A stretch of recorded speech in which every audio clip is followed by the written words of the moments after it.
Hello, friends. Before we get to our bite-sized dice roll twice told story today, we'd like to take a moment to showcase another fantastic podcast out there that's been inspiring us here at DiceSized. So settle in while I cast a 7th level pod shift spell and take a listen. Then we'll be on with our show. What does Avatar: The Last Airbender, Dungeons & Dragons, horrifying monsters, and a group of weirdos all have in common? They're all featured in the Session Zero Heroes podcast. That's what!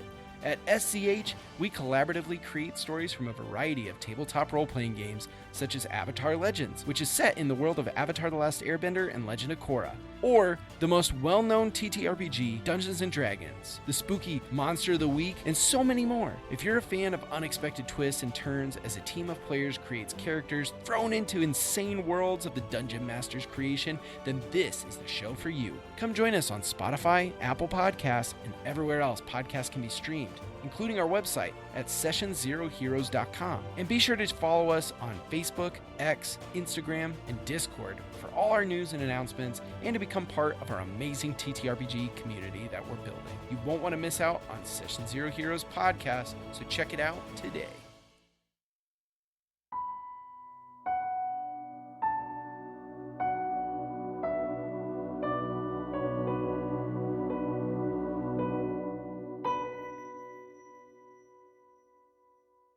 Welcome to DiceSized and welcome back to Wish Hunter. This is D&D audio adventure podcast where we tell bite-sized dice roll twice told stories. This is me, your DM and friend, Robert Whitehead. And with me, as always, is my lovely table of friends and family here. We, of course, have my brother, George. Hey, it's G. Jumping through time just to get back to my friends as Parable. Excited and terrified, as always, to go forward in this campaign. A journey across time and space, which I guess all journeys are, but this one was a lot of time and a lot of space. So yeah, exactly. A lot of craziness happening here. And because we have so much craziness, let's just get going. Next up, Maya. Hey, it's Maya. You can call me Maya. Although we've gotten so many ways of like, this is fate. This is what we're supposed to be doing. Zin needs one more nail in that coffin to really make sure. So I'm going to ask the Oracle, the greater potion of clairvoyance, to see if fate truly is on our side. So full info for Sav's 30th birthday, I made magic dice potions. And for one's big special prize, I made one that actually has a magic 8-ball D20 inside of it. So what was your question to this magic potion die? Is fate truly on our side? Let's see. Flipping the bottle, it floats to the top. Concentrate and ask again. Oh God. Good thing Zin can concentrate really well because that's about all her spells. Everybody touch it. Salt, water, and a D20. That's all you need, folks. And fate on our and side. Fate. Signs point to yes, baby. Whoa. And we is Wish hot? Hey, stop asking questions. Wish is hot, by the way. It's good to know. Good to know. Another person that is the hottest person I know, my lovely wife, Savannah. I am blushing. Sav here. I mean, what more do I have to say? I think we just about covered it.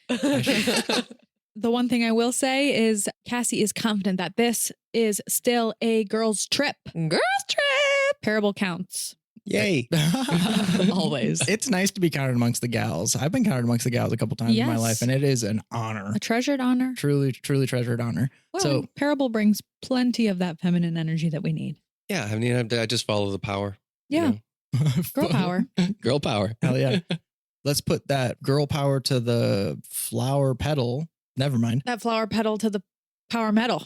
That's the one. Well, speaking of girl power, we do have someone that we know not whether we may find on the other side here. The most powerful girl, Luck. She's a bad bitch. Loves her mama.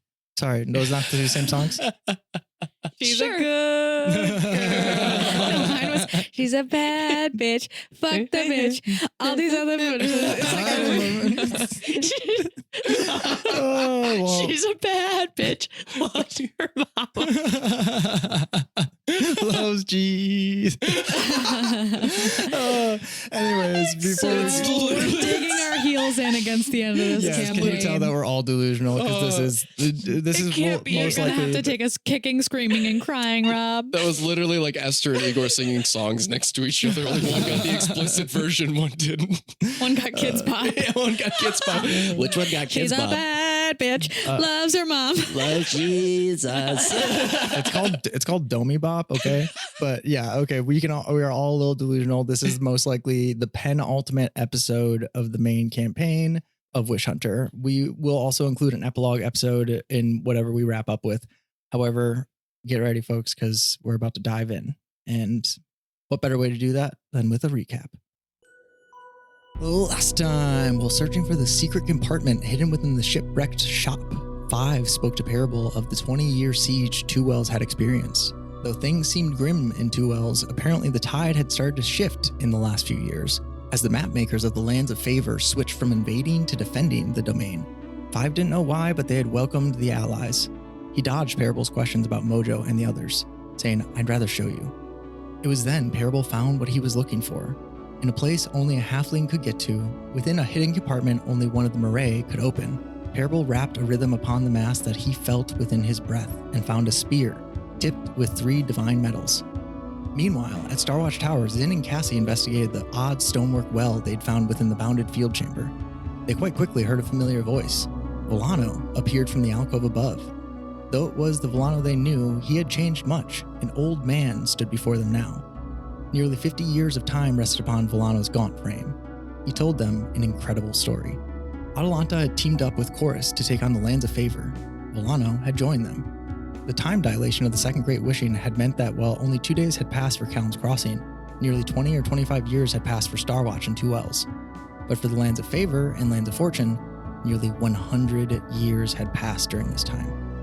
This meant that Atalanta, Chorus, and Volano had had the time to wage war upon the Count Chance. Leading the people of the Marae and the Wishbound, Atalanta and Chorus fought for more than 50 years and defeated the Count Chance and his other 2 Dominari, forcing them to turn Chorus and a newly resurrected Prophecy into wardens along with her. Atalanta set their sights for Two Wells and sent out scouting forces to aid the defense. Around the same time, Volano set out for Starwatch Tower to meet Cassi and Zin. Volano then introduced Zin and Cassi to the keeper spirit of this well within Starwatch, Sybil, a divine echo of the long-dead god known to the world as Fate, seer and scribe of the Sibylline books. Though her energy waned, Sybil very much wanted to help and was able to when Zin reminded her of the Two Wells and Sybil's friend, Shai, the keeper spirit of the Two Wells. Sybil was able to pass along a message then, telling Parable to make his way to them. Back in Two Wells and having found what he needed, Parable and 5 set out for the Rabbit's Foot, leaping and dashing through the forest, igniting one another with the joy of sheer and pure movement.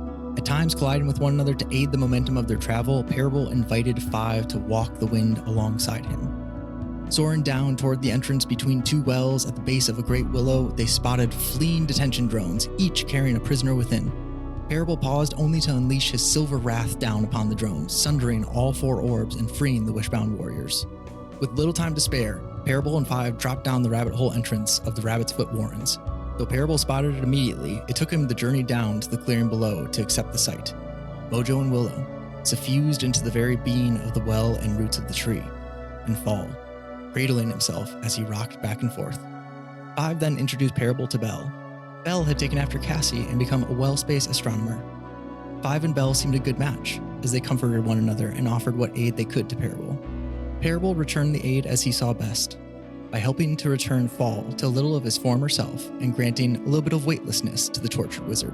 With an erratic laugh, while flipping through the air, Fall sent out Will's wisps imbued with the energy of countless magnify gravity spells. In that moment, the roots of the Great Willow opened, and knowing that he could not stay, Parable leapt for the opening of the well. Along his journey to the other side of Starwatch, Parable caught up with a long-lost friend of his, Shai, the spirit of Twice's coin, and the spirit of the coin that Parable had bound to this well within Two Wells. When he and Shai arrived to Starwatch, it was Shai that helped Sybil to pass on. Holding hands, they both drifted downward. With that, Starwatch's well of fate dimmed. As the energy of the well faded, Parable bottled some of the primordial power for attempt. With the bounded field dropped, our heroes then made their next move. Zin blasting through the tower walls to circle the tower, and Cassi blasting their way back into the chamber that held the telescopic transporter, though our heroes would need someone to activate it for them. Just before Volano could offer himself as a sacrifice to stay behind, our heroes did point out that Savannah could usher Volano to safety following their departure. As Cassi took in the transporter, she first appreciated her father's life's work in front of her, then saw the constellation cipher that would be the key to activate it. Though Volano believed it would be set to Solaris, Cassie's eyes found a button marked with the constellation of the Little Ladle. With a group photo goodbye passed from Volano's memory through Brick, the whole gang wished our heroes good luck across space and time. We rejoin our heroes now as you all feel your edges collapse towards your center. Your proprioceptive and vestibular senses go numb as you then expand. Blinding, brilliant light, you feel limitless until the boundary of your being becomes synonymous with the edges of the universe, and you realize this universe does truly have edges. Hidden behind the veil of reality generated by Wish's greater domain, and disguised further by the true nature and madness of the Underverse, you feel yourself tap into the power granted by the Grand Armillary. You see it all for a moment. Then you see the swirl of the root, the only place where there is no edge to be felt. Like a vortex, it calls to you.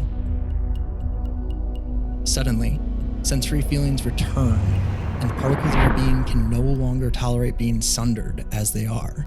Everyone give me a charisma save. Oh my God. Ready? To hold your psyche together Great way to start. as you all rematerialize. 11 for Cassie. 26. An 11. 11s will fail. I figured. Thank you. I thought you'd say that. Cassie, in this moment, as you pass through this portal to a place that many knew you were going, you feel a telepathic message waiting for you. Raya's presence that says, I know I thought I could be there with you. You gave me an important job. Best I can do is send my luck. And she does. You'll have your prophecy die throughout this adventure, so you can add a D8 to this roll. And I will be using Dark One's Own Luck to add a D10 to my charisma save. Are they within my aura? Yes, they are. You guys get a +2 to saving throws. Cool, so you guys are both rolling 13s right now. 13 does not save. Does a 16 save? A 16 does. Sick. Cassie, I'll tell you right now, you need a 3 or higher on the die. I got a 4, so Woo. 17. Ooh, and it's +3 now? Because I must level. Yeah, +3 to saving throws. 17. Oh, 18. Awesome. Good things to know. Thanks, Parable. Oh, I was just being here. Right, but thanks for that. I'm so glad you joined us on our girls' trip. Thanks, guys. I missed you so bad. It was. Yeah, I have a feeling we have a lot to catch up on. You guys barely have bodies again. It's Just stop talking to each other. Talking. We're in each other's brains. We're Dominari. I was actually thinking while you were sending us through that crazy mind theater, I think Parable actually, when he comes back, has a hard time leaving the genie Silverine state. Ooh. You leave your mortal half a little bit further Mhm. away from yourself as you reconstitute. Yeah, I think Cool. like a half face mask. He kind of sees some Silverine stuff, and one arm is all silver, and he's like kind of a hodgepodge of light and old halfling Parable. Well, as you refuse to be fully sundered and reconstitute your particles all coming back into being in order as they should, none of you have one of your stats set to 1. What? Had you failed that saving throw, we would have rolled a d6 to decide a stat and then rolled to see the severity of Like not just +1, but 1? 1. Yes. Most likely. If you had rolled a 19 or a 20, then it would be a 10, or possibly with a 20, your same stat, having regained that piece of your psyche while it broke away. Wow. But since we all save, we don't get to do that, and we get to talk about it on the after show later. Last thing, as you guys rematerialize, Cassie, you feel one more thing as you are put back together. You notice something. There is a star in your pocket. What does it feel like? Your mother's voice, her star song specifically, an inner pocket of the cloak that Fall gave you that just for a moment lights up blindingly and brilliantly. And you see that it's sewn shut very loosely. But as you see it, what do? You reconstitute and it just looks like kind of a hidden seam. I would use my mending cantrip inversely to Cool. remove the stitches of that pocket. The stitches do not belong to it, so mending it makes sense to remove the stitching very carefully and perfectly, as what you open is a plain art pocket. And as you investigate it just subtly with your fingertips, you feel cloth poking out Of the pocket. I fully try to turn the pocket inside out to fully investigate the star, the pocket. As you do so, whipping out whatever may lay inside this pocket, before even investigating your surroundings around you, you find yourself hurling a cloak into the air that matches the cosmic sky around you. A world of broken constellations all around you and just a fragment of stone that you stand on. And as you look up, flinging this cloak into the air, you see a portal ahead of you as you all stand on just a tiny bare fragment of stone with what seems like space around you. You are on the violet sliver of star. The light emanating from it seems to be what is just more so an archway than anything, and blinding violet light pouring out of it. As you all find yourself on this precipice for but a moment, Cassi, you saw your mother wear this cloak. This is a robe of stars. And as you hold it, you feel there might be something else in its pocket as well. Yeah. This being your mother's cloak, it has several of her possessions upon them. And within its pockets of this new cloak, you find a star metal dagger, one that you saw her keep and polish but never use, but one that floated at her side at times. Very cool. I pick through the pockets, especially the star metal dagger, and I sheath it into my own armor and clothing. And I'm also wondering if I find her astrolabe. You do. You find her tools, you find a number of personal possessions. Lastly, you find a collection of astral caltrops. Your mom would use these to kind of play with you as a kid because they really just set a trap to cast levitate on someone and keep them suspended there, which for a kid can be fun. I remember. I think that's a memory that I suppressed. Beautiful.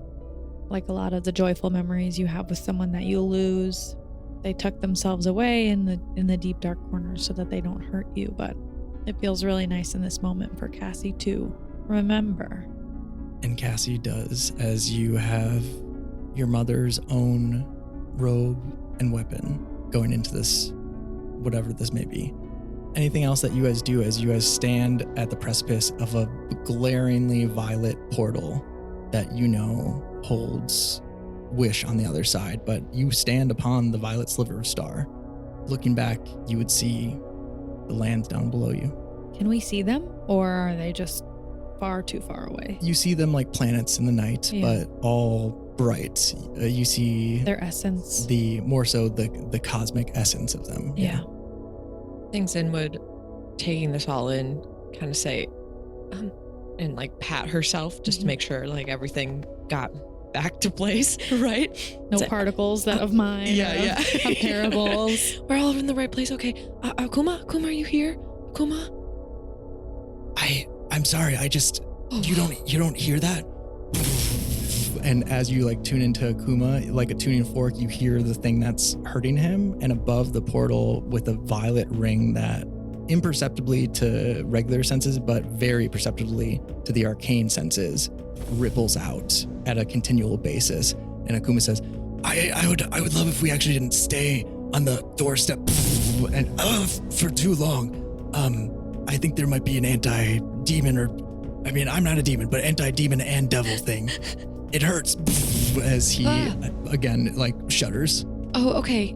Yeah, we'll get moving along. It seems I can't believe we made it. That's the only way we can go. He hides back within you, and you see that he's comfortable within you. It's not like affecting him, but when you like brought him out to chat for a moment, he had to retreat. But it seems like this portal also operates, as you guys have suspected, an antipathy force that prevents demons and devils from accessing the greater domain. Yeah, that's probably wise of them to do. What do you think is going to happen when we go through the portal to Akuma? Oh, well, it seems like it's just repelling. And once we get inside, hopefully that will be safe from the repulsion. I hope so. Are we going through? Well, we made it this far.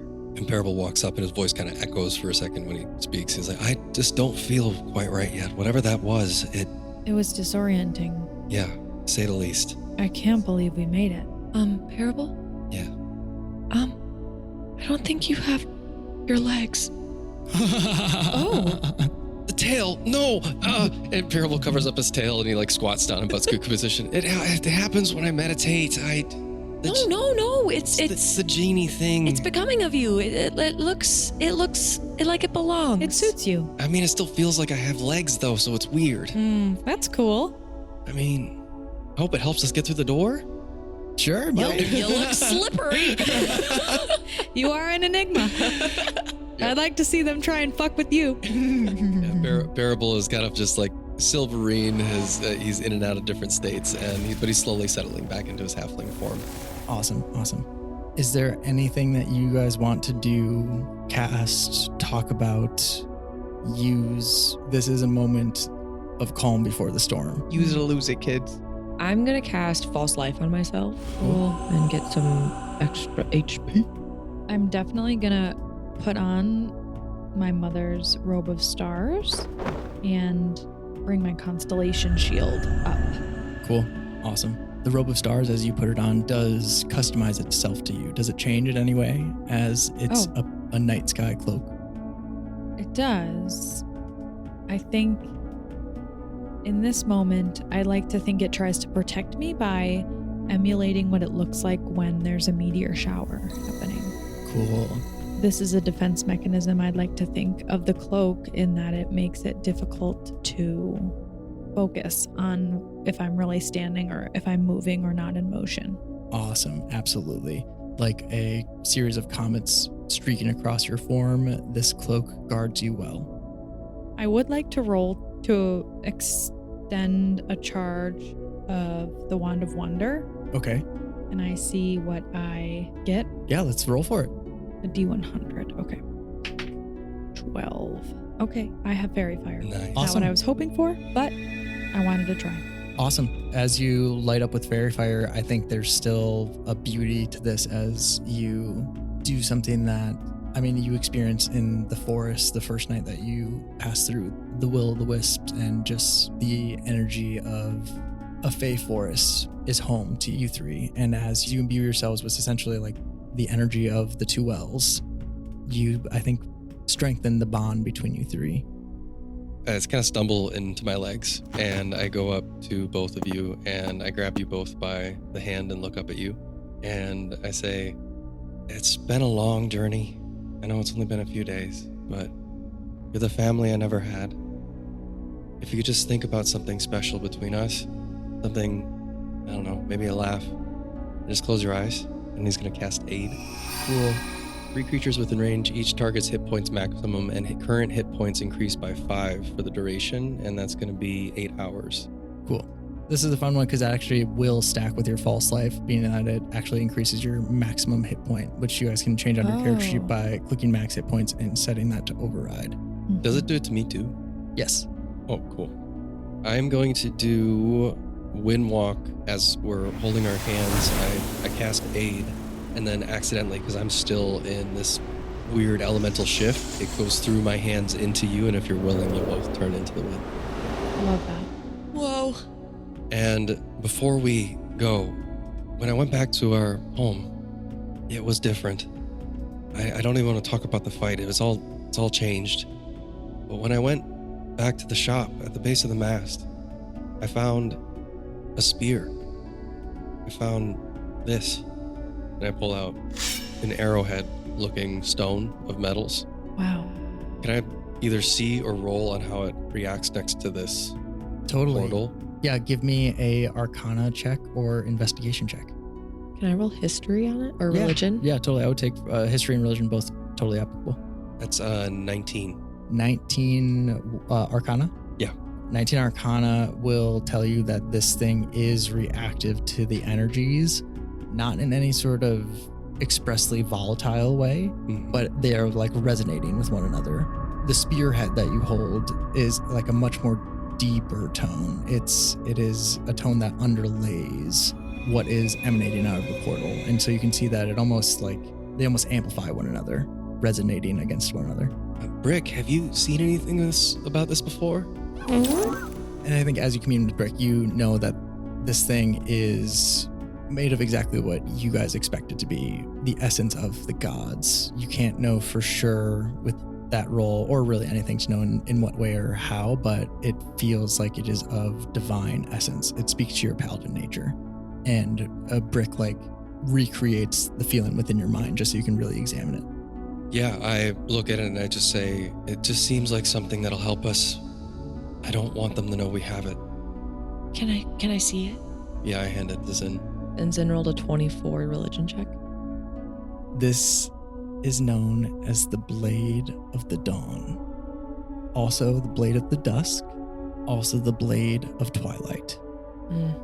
It is the three blades in one.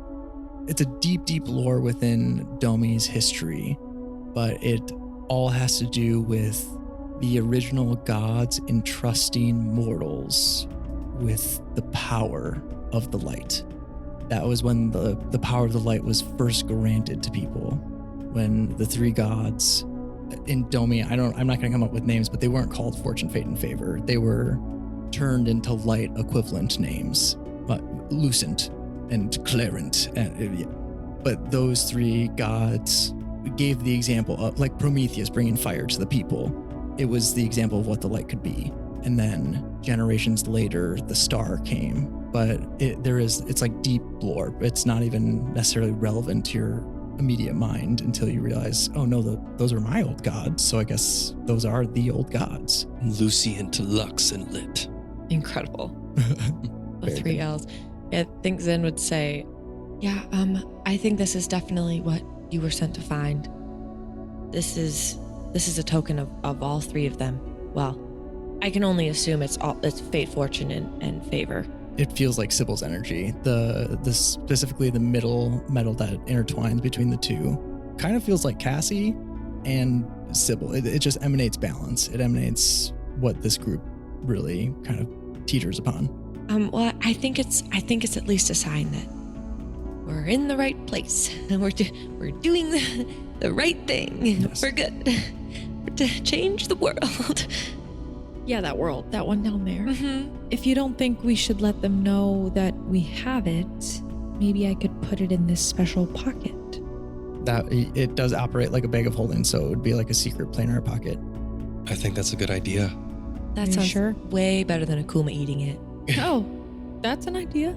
Yeah, I mean, we got the bottle back, but I don't know. It's the old gods. It might be too much power for him. And I'm not gonna lie, when I held it, it felt like slippery destiny. I don't feel like I'm supposed to be the one. I hate slippery destiny. It's a terrible taste. Akuma, I think you would know. Yeah. Akuma, don't you have a headache? Get back inside. Oh, back inside. Sorry.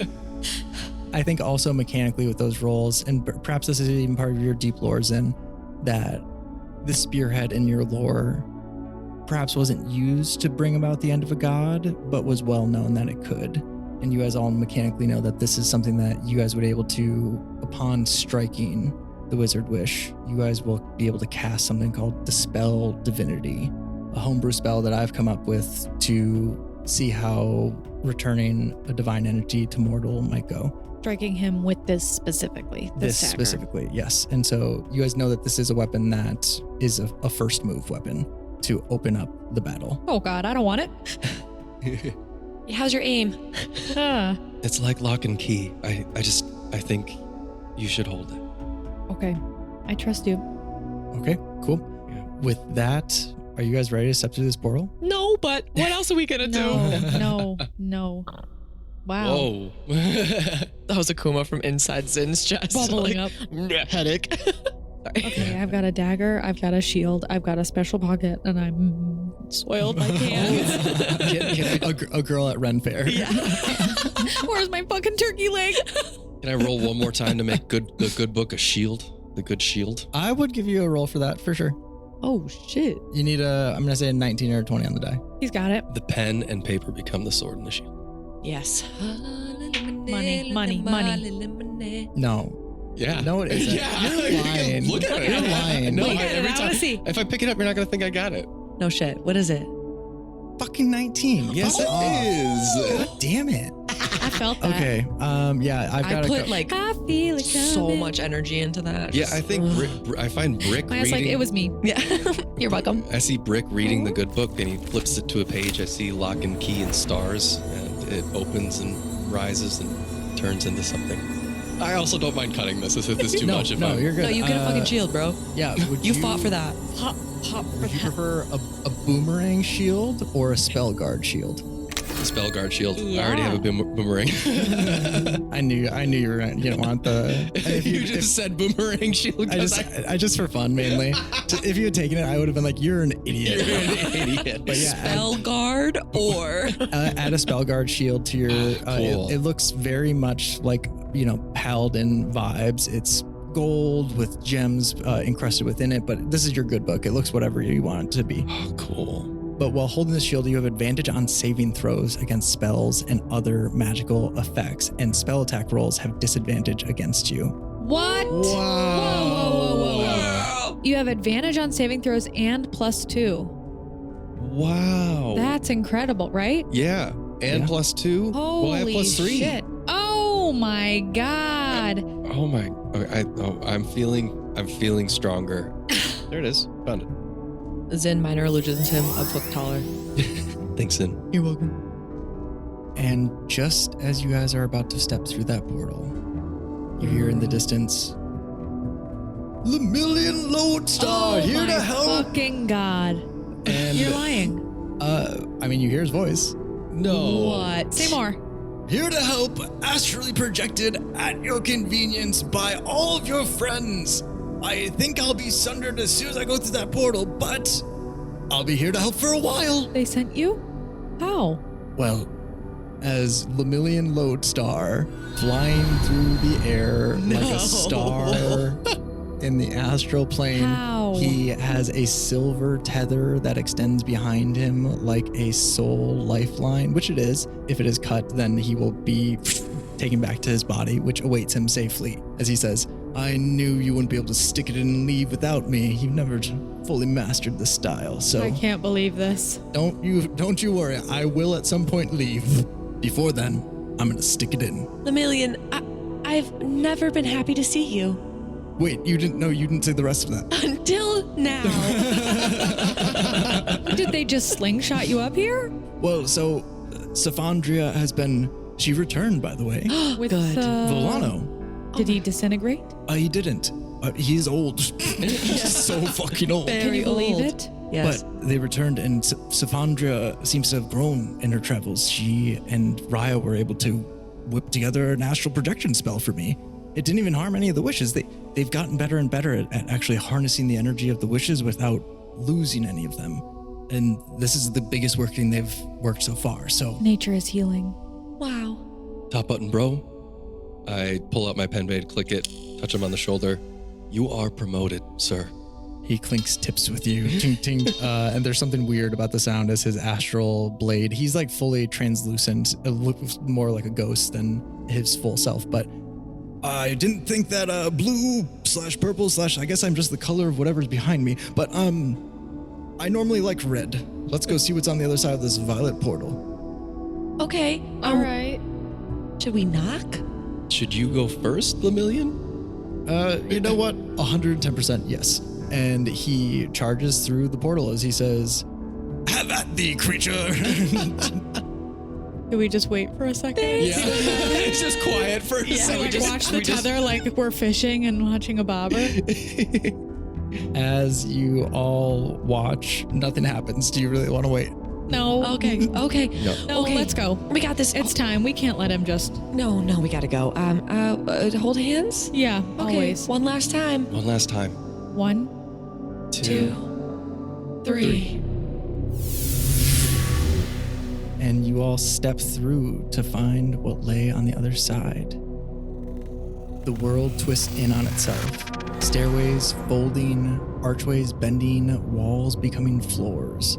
Each platform shifts style as if stolen from 1,000 different realms: marble, brass, sand, or even starlight. Welcome to Odd. Oh. Doors of every shape and color hang in impossible places, some sideways, some upside down, some pulsing with light.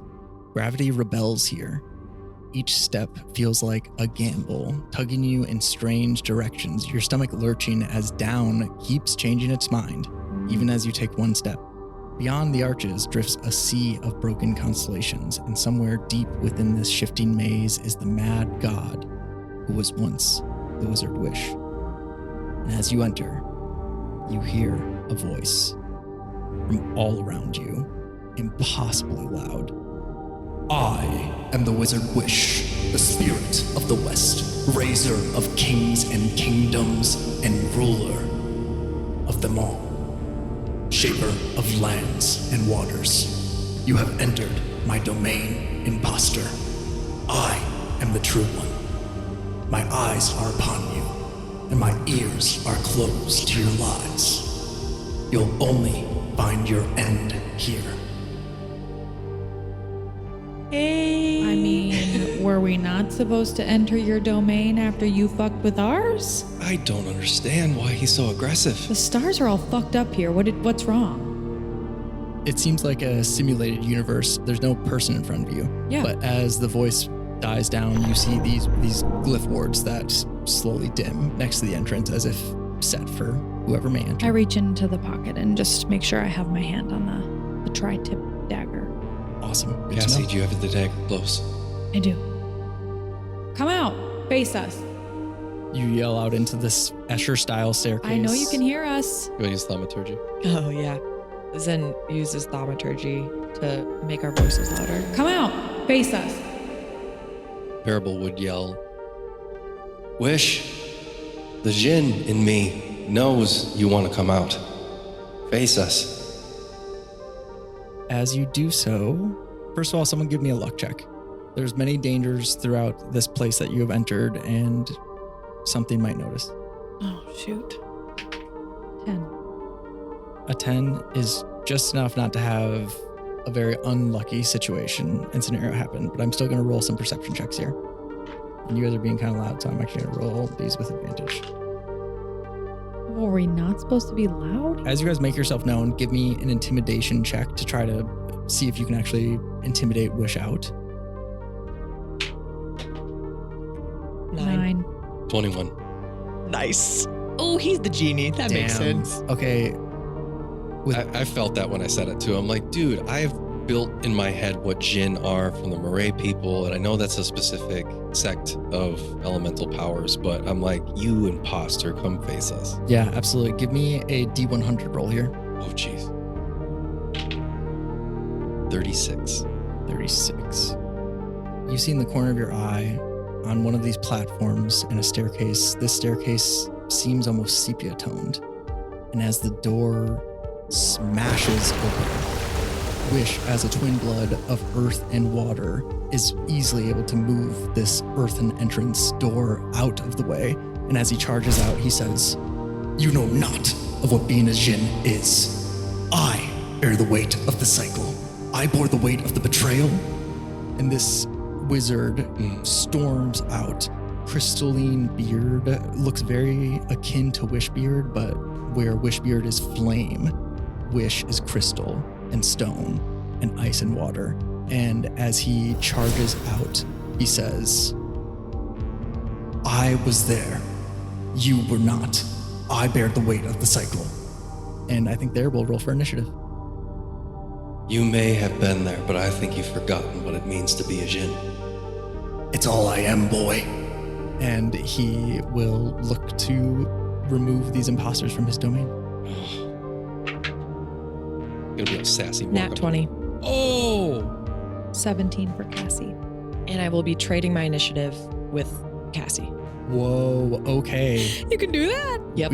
Wow. I forgot. Wow. That is insane. Sorry, Cass. Zin. All right. You've got the thing. I'm crying. I mean, I just pictured Zin, like, dashing in front of... These are my friends. Yeah, and then, Yeah. like, pushing Cass forward. And, Yeah. yeah.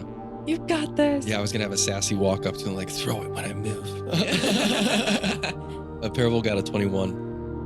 I do have to roll for the Wizard Wish before we get going here, but... This is fine. This is fine. This is fine. And Zin, that is you up first. Zin is going to look at Cassie and say, "You know what you need to do. We'll be behind you no matter what." Awesome. I'll say the same. I'll look at Zin, nod, give an eyebrow to Cass, and say, "I know you're a great shot. very little evidence to support that theory, but I appreciate and love you both so dearly. I hope this turns out. You got this. You got this. Okay. Cassie's gonna hurl the dagger impulsively, so quickly that she doesn't have time to think or slow down. Your fingers touch this metal, and a voice reaches your mind. It is Sybil's. I knew this would reach you one day. I don't know much about you. I just know that fate would bring this to you. Use it the way that it should be used. And as you just get the hint to look at this weapon more deeply as you use it, you hear it singing in Star Song. I sing with it. You're inspired to light it up. And as you sing with it, it lights up like a guiding bolt. You can use your guiding bolt spell attack roll to throw this thing. 16. A 16 is not enough. But with your prophecy die, it is just enough, because even with a 1 on your prophecy die, you would hit here. So I'm gonna roll my prophecy die. let me know what that is. An 8. An 8 is, oh God, that feels so good. So that went from a 16 to a 24. 24. fucking awesome. Cassie, how do you shift fate in this moment to hit home with this dagger? I think what happens when Cassie sings her Star Song as the dagger emanates Star Song is that our harmonies, the wavelengths of these notes and sounds vibrate so intensely, so severely that they create an energy that just is like a honing device for this dagger. Amazing. They push it and guide it exactly along the path that it needs to take to find a source that is most deserving. The song finds who it needs to find, which in this moment is the target you throw it towards. The dagger flashes from your hand into the air, singing with stars. It pierces through Wish, and he shatters, falling to the ground. Was he real? You guys can roll insight. We'll break for initiative. You hit him. 18. 23. 23. All more than enough to realize that he's probably been up here for a long time, but the way he came out, the energy that he came out with, if you think back, he wasn't really talking to you. He was talking to what you were talking about, but he was trapped in that moment of like almost a sense of nostalgia, like a version of Wish that was much more regretful. I Misty Step after the dagger. It's a good move. Smart. Everyone give me dexterity saving throws. That's a 25. Jeez. 11. And I'm going to expend another Dark One's Own Luck. 17. 17 will save. Sick. 5. 5 unfortunately will not save here as... How close to parable are you? Did he Misty Step? I Misty Stepped 30 feet. Okay, so he has left. Okay, so this is able to get off because against your aura, it might have to make a saving throw. Instead, this detention drone that sneaks up behind all of you and rolled quite well on initiative. What about Akuma? How did Akuma roll on perception? We're not getting into that. All right. That nosy motherfucker would have been out. Mm-hmm. Wait, That's is it fine. using a spell? It is. Oh, fuck. I'm actually going to use Brick's mode here and use a Channel Divinity slot without spending a slot. Okay. And use Drink Wish to interrupt whatever spell's coming. Oh, okay, cool. Awesome. Yes, this is no more than a 3rd level spell effect. This is the exact same detention style orb that you Oh, so I stopped would back- know. Yeah, you've seen this before. You sunder it immediately as it fully encapsulates Cassie. You see it kind of go from transparent to opaque, and you wish flick it away. And like confetti in the wind, strong magic is churned to shreds. And Cassie, you are freed from this. But there is a single detention drone upon all of you. Are we in initiative? I mean, you guys will destroy it in this turn. You guys are technically in initiative, but we're just going to do group side initiative. Anything you guys want to throw at this thing? Just that parable, Misty Steps, and when he arrives at the platform, Yeah. he's already in the pose of dismantling this spell. Cool. With her chain, Zen is going to just try to like grapple or like whip the thing and like pull it towards her. Akuma says, oh, I like this new form. As you whip the chain out, Akuma, it kind of like becomes one with the chain. And let's see if you hit. 24. Oh, amazing. Absolutely. And as Akuma wraps around this drone, starts to burn. And Akuma says, "This is destruction, bitch." Begins to Yeah. Can I roll for this thing. damage? Yeah, please. 6 damage. Oh, when swung, the chain releases flames and billowing smoke. This magic weapon has the reach and heavy properties, and any target hit with it takes an extra 1d8 fire damage. Awesome. Hit me with that. Akuma in chain form is just badass. Mm-hmm. I'm grinning watching another one melt. That is 8 fire damage. Oh, yes. You dismantle this thing to nothing as Akuma destroys. To dust. Yes, to dust. Amazing. I really like the reach this thing gives me. That was convenient. Zin, that was Well done, Zin. the chain. That was beautiful. I have to say, they do excite me. Great for thinking. We've come a long way. Amazing. Acted like a whip. You guys have entered what seems to be like a more complex scenario than you might have been initially suspecting. Did you get the dagger, Parable? Yes, Parable did. Yeah, because I didn't attack because I wanted to use my Gotcha. actions to. Yeah. Do you want to hang on to the dagger, Parable? I pick it up and I put it in my satchel. Good note. Like I said, we're out of initiative and you guys can explore a little bit more, but with those insight rolls, you know that was not Wish. That was a piece of him, a part of his psyche. You have an ever-expanding demi-plane all around you right now. The options are kind of limitless. For one, do I see any remnants of Wish's body where I teleport to on the platform? It has turned to like crystal dust. Okay, I just kind of sift through the dust a little bit and I look where he came from and roll for... You can roll investigation or arcana. As Lemillion says, I think Cassi did a pretty good job of stabbing him. Parable, I think he doesn't need to be stabbed anymore. Lemillion, you're still here? Yeah, I came through. I'm a spectral projection of myself. The portal didn't cut your thread? I thought it sundered you. Oh no, I was just hiding over there. Oh. When I said I'm not going to be here for long, I just meant that I have to imagine I'm going to get hit by something pretty soon. This is true. Okay, You're a top button bro.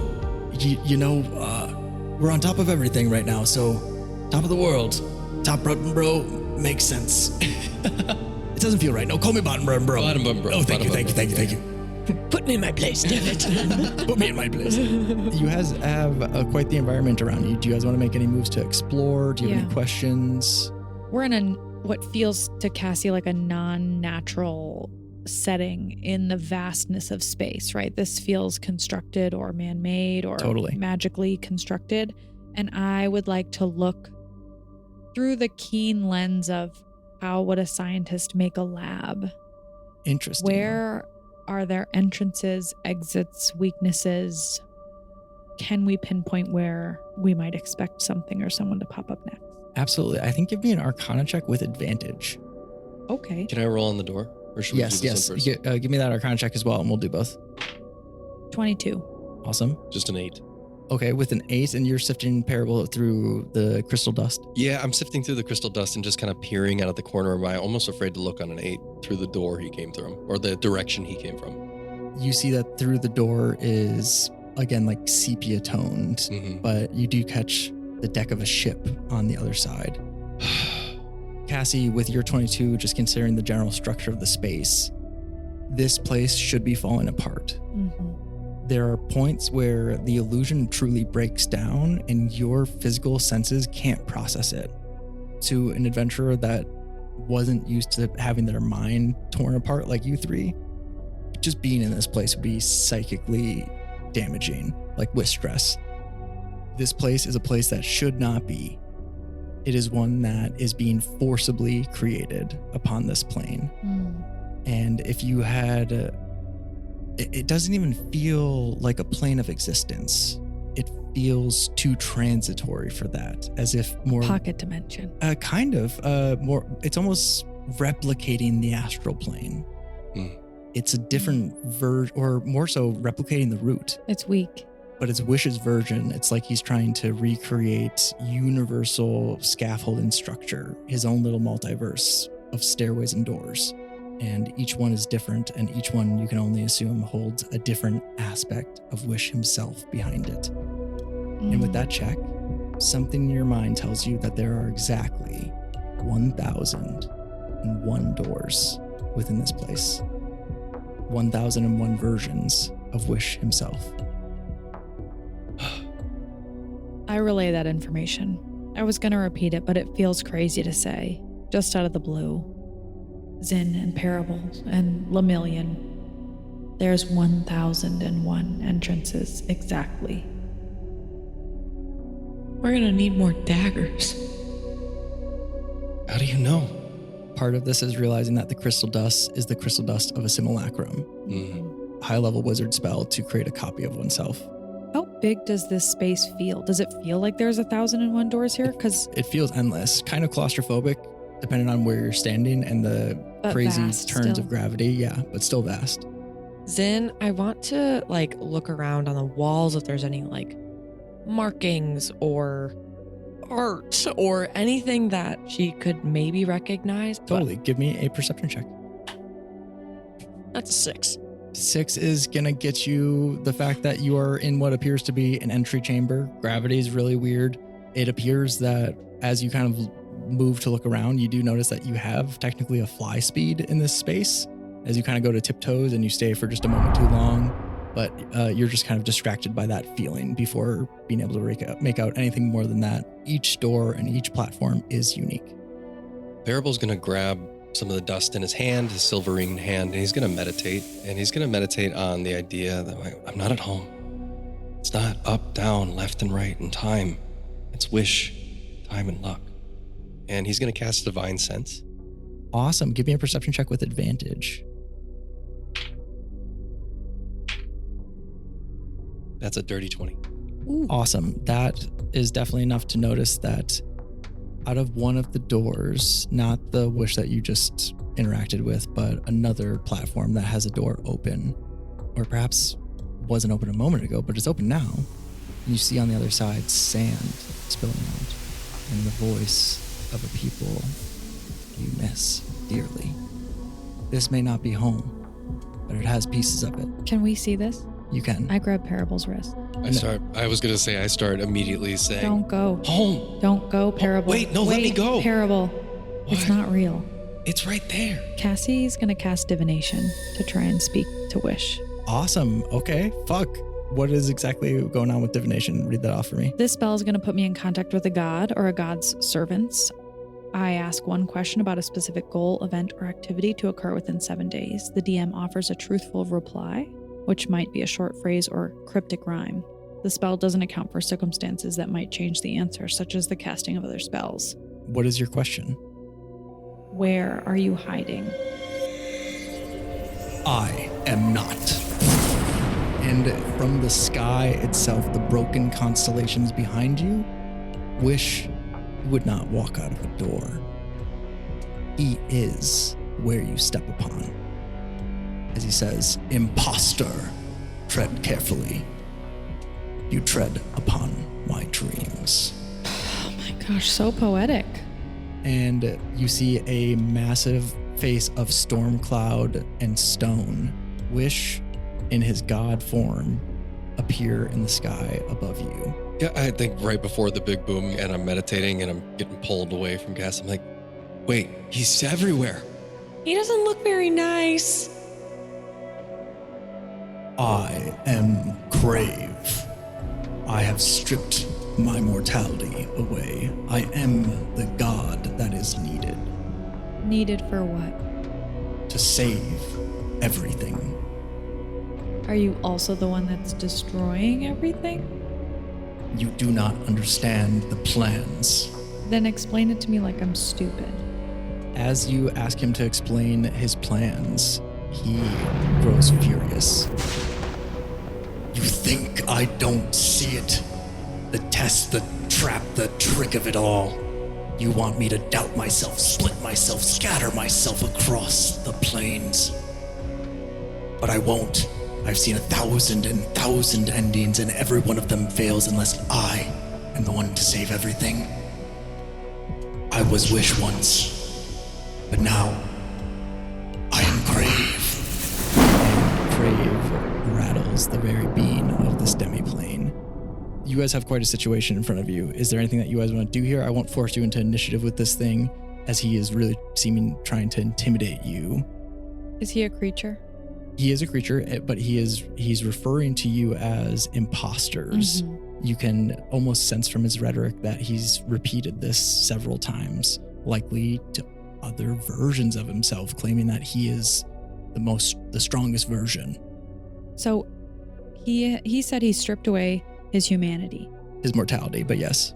He is Wish, who has been stripped away of his mortality. Does that mean that somewhere in his essence, this larger than life storm cloud of a being, there is humanoid in there? Somewhere. This is a piece of Wish. Just as you saw an aspect of Wish be destroyed in front of your eyes a moment ago, this is another one that just seems to have gained the most power. You're reminded of Ever and the many voices that were led by one most powerful voice. So what is your guys' decision here? Do you guys think that you will face this in any way, or do you need to gather more information? I mean, I would turn to both of you and I say, you can hear it in his voice. Can I say this in a way he can't hear me, or is there any way to avoid him? He's, again, not forcing you guys into an encounter. He's just yelling at you from the sky. So, yeah, you're able to communicate. It's giving Oz. He seems blinded by his own shit. He's not listening to us. He does at one point say, "And welcome to my domain, the domain of Odd." Yeah, I look at both of my friends and I say, you can hear it in his voice. He's lost hope. Mm-hmm. The thing that, if anything is in charge, needs, whoever it is, let's go give him some hope. I don't think it's going to be strength that's going to get us out of this. I think we have to find the softest part of him and appeal to that. There is potential in him yet. There's good. Parable starts praying. Okay, give me a religion check. I'll say with advantage, given the fact that you guys are doing this together in a moment. So this is coming from Cassi and Zin for help. 18 or 19. Wow. You realize in this moment that although you are a paladin driven by oath, part of you always has been spiritually curious. Of course, you've never directly tied your oath to a deity, but you feel now that this existence is one of their very essence, and wish, time, and luck are three things that your oath is really affected by. But the wish has driven it for so long. But now in this moment, you recognize that there's been touches of luck and unluck along the way. And though the time has been long, it is not undeserving of gratitude. And you feel two other gods out of a doorway near the one that leads to the oasis, but down a different stairway, one made of simple wood and a simple wooden doorway, unassuming. But through it, you feel the power that might be able to not only put Crave on his back foot, but turn the tide in this encounter that you have ahead of you. I pray not to the things I know. I pray to the things I've discovered over the past few days. I pray to potential. I pray to promises broken and kept. And I include my oath, but it's more of an exhale to accept what's coming, knowing that I still believe in the greater parts of this Trinity that was for the people. They've tried it before. It was tried time and again. And this time, you three, prayer, promise, and potential, will try once more. Do you guys take on this encounter, or do you head for that door? Yeah, Zin votes head to the door. Yeah, this guy seems a little full of himself, and I feel like there's more to this story. Do we split up? No. Mm-mm. No way, not again. Gotta make the choice. We just got your back, Parable. I pop open my genie bottle and I run back to the door. You leave a Tem out here, though? I leave a Tem. Okay, as So you... it's me looking down, holding the bottle, fingering the cork, looking at you all. I say, on the count of 3. 1, 2, 3. I pop open the bottle and I assume we all run towards the door. Yeah. Running for the door, a Tem waves happily and jauntily as you all make your escape. And he, with a smile and a shout to the sky, looks towards Crave and says, "Boy, do I have something to teach you." Atem, in full power, sees a noble Jin that is not respecting his lineage and has forgotten what it means to be Jin. I kind of mentally say to Atem, I'm just reminded what it means to be a Jin. "With a flick, I shall." And he moves to face Crave in the sky. Although with the spell he is not able to move, Crave will come to fight him. As you move to escape, you know that you just did 50 damage to him, or however much that spell can cast. 60. 60 damage. You just do that to this divine entity in the sky as it moves to face Atem. From the blows, you can hear that Atem gives as good as he gets. You might hear his essence fade moments as you move to close the door behind you, but you do hear it fade. As Crave says, as if speaking to a version of himself, but he speaks towards Atem's essence as it fades. "No, don't listen to him. I'm the one who understands what must be done. I don't cling to my pride. I'm beyond it. I won't be fooled again." And he spits on Atem's essence as if he's had this fight 1,001 times, fighting himself over and over and over. Each time a different splinter of his psyche saying, "No, I have the answer." And this aspect of his psyche demolishing any other option. Parable's crying, and I think he lets one of the tears fall into Atem's bottle and he corks it, and he's just running and crying. Cassi shoves Lemillion back through the portal. Lemillion is going to make a dexterity save with a natural 1. Oh, buddy. That's good. He Right? moves. He's an astral projection. He could go get some swipes off at this deity, but you just don't want him to experience this. I don't think it's going to benefit him to participate. Yeah, let Lemillion Save be, his innocence. Yeah, let him be who Lemillion is. Yeah. Lemillion charges in, and with the perfectly timed change of gravity or twist of fate, Cassi, you send that full bore charge through the portal tunnel rather than towards the mad god, Crave, who was once the Wizard Wish. And you all make it through this door. And there, we'll find out what's on the other side. Ugh. You all turn and see this simple wooden chamber has what seems like windows. This is like a kind of a gallery hallway.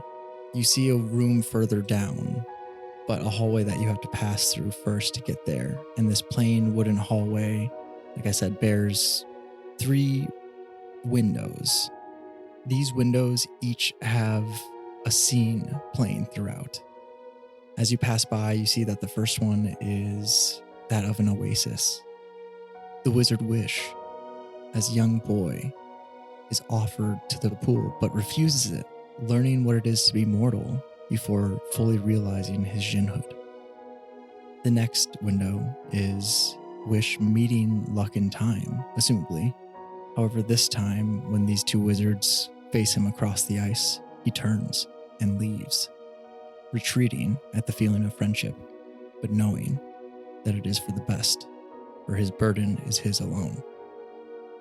In the third window, Wish chooses to trust luck and time and sticks with the plan. They fail. Everything is consumed by the gloam. It's their fault. Generations of heroes tried for them. It's their fault. That window specifically ends in like a scramble of feeling and emotion. Each of these, as you look upon them, you feel this experience, so much so as you observe it. You can sense that this is a hallway that has been walked through many a time by many aspects of Wish. And you also sense with these windows and their content what lay in the room beyond this hallway. Plain wood turns to burnished and polished steel. You feel once more as if you're back at Star Watch as you enter a technological chamber that is probably not comfortable to your characters except for perhaps Cassi. What kind of technology? Glass It appears like glass, but it's more solidified air.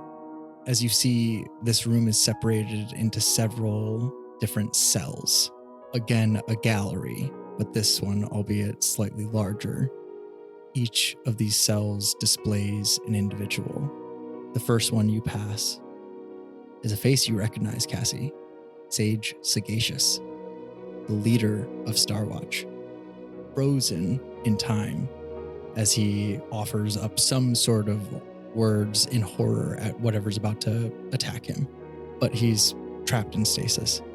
Next, you see in the next two cells, two spirits that appear similar to Sybil. These two spirits you can only assume to be the spirits that were once Fortune and Favor, alongside Sybil as Fate.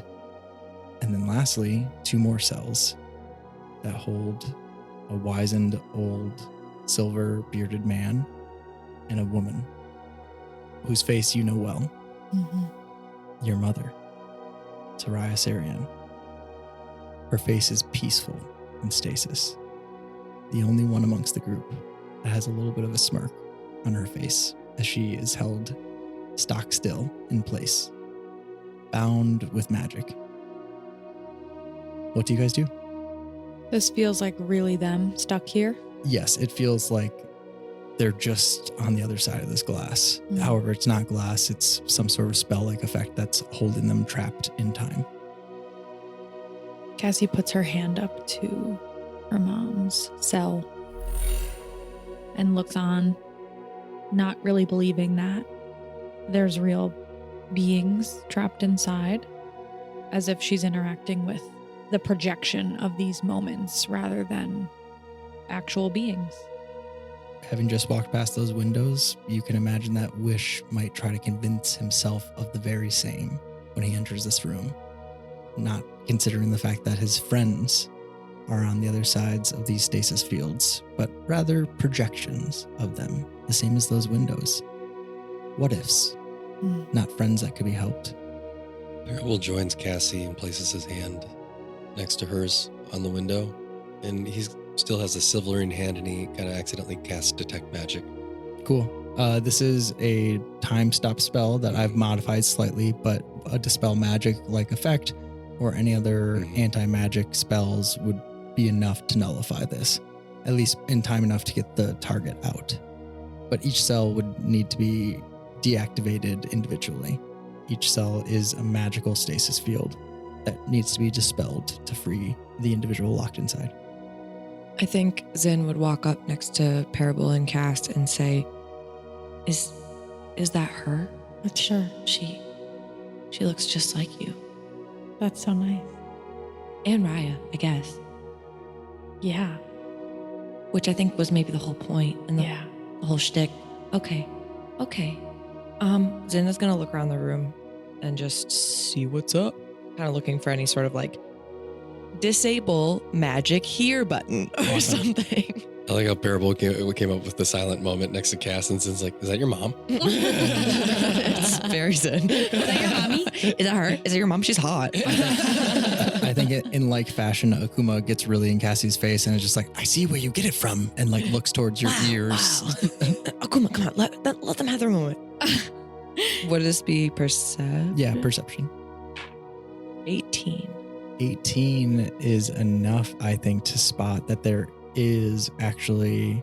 are controls here and you're walking on them.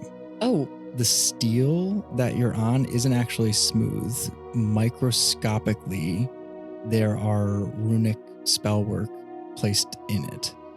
There's essentially no buttons in this room, but a spellcaster using arcane insight would be able to likely find an area of the wall and generating the right magic, pass their hand over it and activate something within this cell. So with that check, you do actually identify, I'll say, the activation zones of two cells. Give me call this an Arcana check to see if you can figure out exactly how those work. Nat 20. Fuck. Wow. Holy shit. Okay, again, this is a magical room, no buttons, no seams. It's all just sheer smooth surface. but your magical senses, which have been growing in you ever since you had your promise day, even before that. But for a moment, you and Akuma kind of synergize, and you see with the eyes of a devil. And you see magic as it is, akin to divine sense, but I would imagine an inverse, like in the after image of divine sense, as you see magic all around you, however, not activated right now. So even detect magic wouldn't find it, but your very being senses it. Yeah, you know exactly the energy to emanate out to open up 2 cells. Which 2 cells would you like to choose here? Well, I think definitely Soraya. And then time. I mean, okay. So I know what energy to use. Yeah, it feels like a certain combination of 3. And would I know if like one person could do this, or like us collectively would have to kind of band together? You could all do it, just being spellcasters. You just need to know how to combine the 3 essences. Recipe? Yes, the recipe. Okay. Guys, I can kind of see like through stuff right now. What do you mean? Where'd my eyes go? Did you take my eyes? I didn't take your eyes. I think we maybe... Are you getting attacked? No. It feels normal. I just can see... do you see the slats on the floor and the... Are you saying that you can see the how to get them out? I think so. It's kind of a recipe. A recipe? What are the ingredients? I'm just gonna kind of follow it and... Okay. It feels like bits of Cassi, this much of Okay. Cassi, this much of Zin, and this much of Parable. And however you explain it, you are able to translate that recipe, quote unquote, to them. Okay, this is gonna be really weird, and I'm just trying to kind of explain what I see right now, and I don't really know what's gonna happen, but Parable, I'm gonna need one of your hairs. Oh, okay. Just pluck it out and hand it to Cassi me plucks one. before it goes away. I pop open the top button and I pluck the solo chest hair. Oh my god, perfect. Okay, great. Cass, I'm gonna need a fingernail. Oh, I know, just rip it off. Don't ask questions. Witchy. Here you go. Thanks. That'll be 1d10 damage. Just joking. Okay. Zin like puts them in the palm of her hand and just like spits into it. To your magical sight. These are my spell components. You're seeing your 3 personal auras culminate. Yeah. To your magical sight, it's beautiful. Like Yeah. even as you spit, it's like the cherry on I think top. she's just looking at it like, whoa. Like when we open the world. there's stench lines coming off of it. Zin, are you okay? Whoa, you guys, this is cool. This is some devil Did it magic. work? And I think she's gonna like eat it. What? Okay, I'm not sure if I'm on board anymore. Just kidding. So she spits it, she's like, whoa, you guys. And she's just kind of like gonna like wash her hands in it Okay. and then wave it over the gate. Awesome. Yeah, you use that energy to open 2 gates. As Akuma says, devil magic. How are you? You're not supposed to be this good at that. You know, like most things, Akuma, it's kind of just happening to me. We gotta really get a handle on this. But they're free. How did you just burn our hair, nails, and spit? I think so. Yes. But it's beautiful. You can't see it? No, what is that going to do for us? Wow. I can Just see still, you like, need some staring at her sanitizer. hands, like, wow. Just spit fingernail hair, like, all over. This is beautiful. Disgusting. I love it. Oh, you dirty little thing. I love it. Smells like burnt hair. As you use this magic of hell to unleash and The dispel only way to describe what just happened. this Magic yes, from hell. Yes, not even hellish magic from hell. As you use it to dispel these fields of stasis for time and luck. Cassie, what do you do as your mother says, her eyes drop to you immediately? She was just a hair to the right. And she says, "Hi, honey. You did so good. Mom? It's me. I'm so proud of you. I was looking." Cassie reaches out to touch her to see if she's real. As you do, she starts to talk about how she was looking not directly at where she thought you were going to be, but just over your shoulder. So you wouldn't be like too weirded out when she knew exactly that you would be there. As she makes eyes with you and just stumbles over these words, she cuts off and just shuts up and hugs you. I'm so proud of you. I didn't know, but I believe. I'm sorry I thought you left me. Well, I did, and that was real pain that I caused. I have things to make up for, Cassie. It's not... I do want you to know that even though I saw this all coming, you were worth it. Knowing that I would have the joy of raising a daughter like you made this all worth it. Whether prophecy or potential, I don't know. I only know that I trusted luck, as I did throughout my whole life. And you're in front of me. I'm so proud of you. I can't imagine the things you had to go through to get here. I can't imagine the things I'm going to have to go through when it's my time to go back. I assume he's still out there then. Yeah. She doesn't look divine, by the way. She looks like your mom. She looks just like a real human being. Real human being. She, astral elf, in her case. Slightly starry, but immortal. Errol's kneeling. What do we do? No, young man, tell your friend he doesn't need to kneel. Young man, you don't need to kneel. You're Cassie's mom. Soraya, sign. Look, it's so lovely to meet you. No, she goes forward and like grabs her hands. I'm not sign. Oh. Not anymore. Oh, what do you mean? Crave took our... He took it. Yes, he stole quite a bit of my time as well. You know, I might say that I'm out of time, but I'd prefer that to say I'm timeless, because I think that's just more fashionable. And the wizard Time makes himself known as he dusts himself off from his stasis chamber as well. Excuse me, my friends, not to interrupt, but I too have been waiting quite a long time for this. Can Zin roll insight on the voice she just heard? Yeah, absolutely. Because I feel like she might recognize it. 17. 17 is more than enough to recognize the voice of... Perhaps you have something in your pocket. A piece of paper, perhaps. Wow. Oh, is it? Short circuits. I recognize. Yeah. Hey. This is awkward. This is awkward. You said no. I didn't say no. I just said yes to something else. Yeah, that's me. Yeah, this is Akuma. How does that feel? How does that feel? We changed the world. Yeah, boy. Do you know how many followers I had? Well, did you get this one? You didn't. One less now. Oh, man. You ruined a lot. I also did much to save the world, young lady. I feel like we're going to have to unpack this later. Even now, I need to think of my people. Forgive me, but I must go. Where? We need to do this together.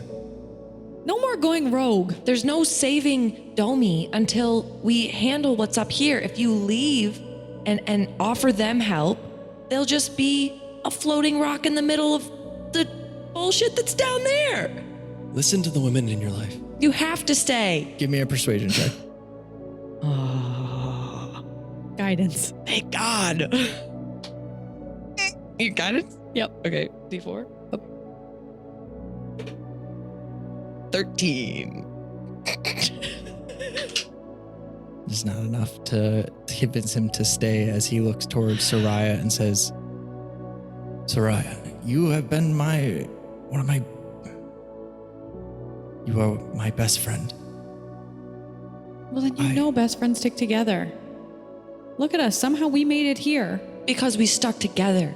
We separated for a little bit there, but then we came back together because that's what's most important. And the only reason why all of this went so wrong is because you didn't stick together. I know that's not your fault, but you could stay with us. I don't know if I can face him. Well, where were you going to go? Home to a bunch of other people who are going to have to face him? You make a good point. They're powerless. Time looks to Soraya and says, I see where she gets it from. Talk some sense into him. Mom? Soraya looks towards Time and says, Oz, we're the only ones that can help with this. Well, I mean, don't count us all the way out. I'm not saying, no, honey, you're the only ones that can do this. We're the only ones that can help. This situation before us, Crave, as he now calls himself, or at least the divine version of Wish that is out there, he doesn't see past our faces. He only sees the memories and regrets when There's been times that he's let us out of stasis, and each time it got worse. He lost more and more of himself. So, like I said, we can help, but I truly believe that our presence in front of him will make things worse. What do you think we need to do? You found the weapon? Mm-hmm. We did. We have it with us. If you can strike Crave with that, in his divine form, he'll become mortal once more, no longer leading the power of this demiplane, of this domain. Time chimes in and says, and that will be better. We'll be left where we were before. No better. The gloam will consume us all. Time, that's why I'm saying we're not the ones to solve the problem. Time says, we would need 3 amazing spellcasters of impossible power from 3 entirely different walks of life. It happened once a generation for us. It couldn't. Zin puts her hands on her hips. Parable does the same. How do you think we got here? Soraya, are these not just your daughter's friends? Rude. You never did think highly of me, did you? First of all, yes, they are just my daughter's friends, and that's all they need to be. Best friends. My daughter keeps the best kind of company, the goodest of the good. Yeah. It was an accident, and I just really lucked out, you could say. Sweetheart, nothing is an accident. And there we will end our session as we will face the god form of the Wizard Wish, Crave, next time. They had wish, time, and luck. We have hope. Yeah. Yeah. And friendship and family and goodness. I think as you say the word hope, your blade of fortune, fate, and favor rings. Oh, she's singing. She's singing to you, Parable. One good throw. Amazing. Is there anything you guys want to squeak in before I say my stuff here? Cassie, any last words to your mother before we go? I don't want to leave you. Never again. You won't leave me, and I won't leave you. We'll take this on together, and I'll be right by your side. You're the one that's got to save the world this time. Don't worry, it's easy, and it's kind of fun. Okay, it's not easy, and it's a lot. You're not alone. You're not alone. I've got these guys. Yeah. We're here. They're really good. You're whipping stuff. Parable puts Parable puts his new shield on his back. And I think you'll like their jokes. Wow. Guys. Good job, guys. But I got to say my stuff as I always do. This has been a bite-sized dice rolled twice told story told by yours truly, Rob Whitehead, and brought to life by my players, G, Mai, and Sav. To post about the show, use hashtag DiceSized. That's DICESIZED. For more like this, find us on Instagram and follow us on Patreon. That's patreon.com/DiceSized. DiceSized.